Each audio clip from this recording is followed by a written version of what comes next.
નખત્રાણામાં હાજીપીર તરફ જતા રસ્તો બિસ્માર હાલતમાં જોવા મળી રહ્યો છે, જેને લઈને સ્થાનિકો દ્વારા નરા ફાટક પાસે રસ્તા ચક્કાજામનું આંદોલન કરવામાં આવ્યું હતું।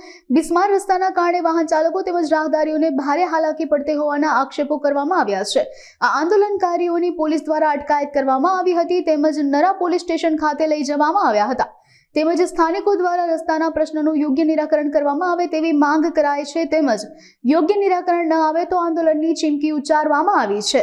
આજ રોજ આપણે જેમ યાકુબભાઈએ વાત કરી, રોડ ઉપર આજે ઉતર્યા છીએ અને રોડ પર ઉતરવાનું કારણ પણ આપણો તમે જાણો જ છો કે રોડ જ છે।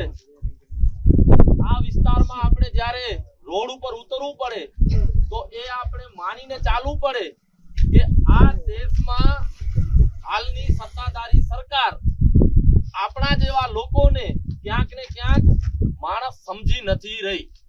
એ સત્ય સનાતન છે, કારણ કે આ દેશમાં જીવનારો દરેક વ્યક્તિ એને જે પાયાની જે સુવિધાઓ જોઈએ, જેમાં રોડ, રસ્તા, ઘર, મકાન, લાઈટ વગેરે બધું આવી જાય અને આ રસ્તાઓની જે જરૂરત પૂરી ન પાડી શકતી હોય તો આ એમની મનની મેલી મુરાદ આપણી સામે દેખાઈ રહી છે।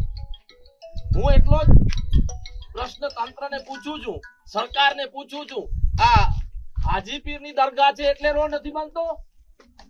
આ જ કારણ છે ને કે પછી અહીંયા એ લોકો વસે છે જેનાથી તમને મનમાં ક્યાંક માનસિક આભડછેટ રહેલી છે, એ કદાપી નહીં ચાલે।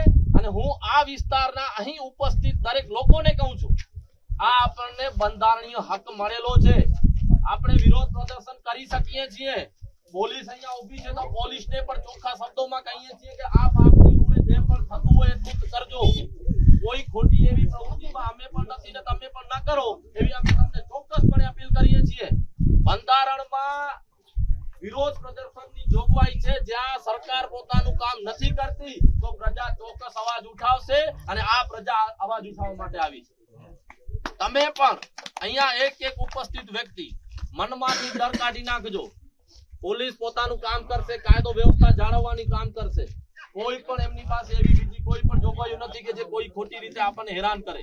અને રહી વાત યાકુબભાઈએ કીધી એમ, આપણે કોઈ ખોટી પ્રવૃત્તિ કરી રહ્યા નથી। આ રોડ ઉપર હું એમને જ પૂછું, આ પોલીસ વાળા હમણાં જ આવ્યા હશે, આ રોડ ઉપર ચાલી શકાય એવી સ્થિતિ છે? આજે આ વર્ષો જૂની અહીંયા દરગાહ હોય, ત્યાં દર્શનાર્થી આવતા હોય અને આ જગ્યાનો રસ્તો ન બનતો હોય તો કેટલી હદે આપણે આ વિચારો કે આ રસ્તો ન બની શકતો હોય તો આપણે કેટલી હદે જાણે આ સ્થિતિમાં જીવી રહ્યા છીએ। એટલે આજે યાકુબભાઈ અને આ વિસ્તારના લોકો દ્વારા જે ઘણા સમયથી આ રજૂઆતો થઈ રહી છે, ઘણા સમયથી આપણે આની રજૂઆતો રોડ માટે કરી રહ્યા છીએ, પણ તંત્રની નિંદ્રા જાણે ઘોર નિંદ્રામાં જીવી રહ્યું છે તંત્ર। કોઈ પણ એમના પેટનું પાણી નથી હલી રહ્યું, જે કદાપી ચલાવી લેવામાં આવશે નહીં। આજે આપણે ભેગા થયા છીએ, આજે આપણે જવાબ લઈને રહેશું।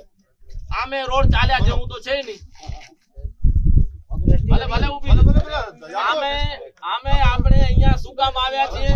રોડ તો ચાલ્યા છે યાકુબભાઈ, રોડ ચાલુની સ્થિતિ જેવી તો છે નહીં। આનામાં બેઠેલા એસટી ઊભી છે તો એસટી માં ઉભેલા લોકોને પૂછી લો કે આ રોડ ચાલ્યા જેવો છે? આ ભાઈ ડ્રાઈવર છે, આ ગાડી ચલાવે છે, પોતાનો ધંધો કરે છે, પણ એને પૂછી લો કે આ રોડ ધંધો કર્યા જેવો છે?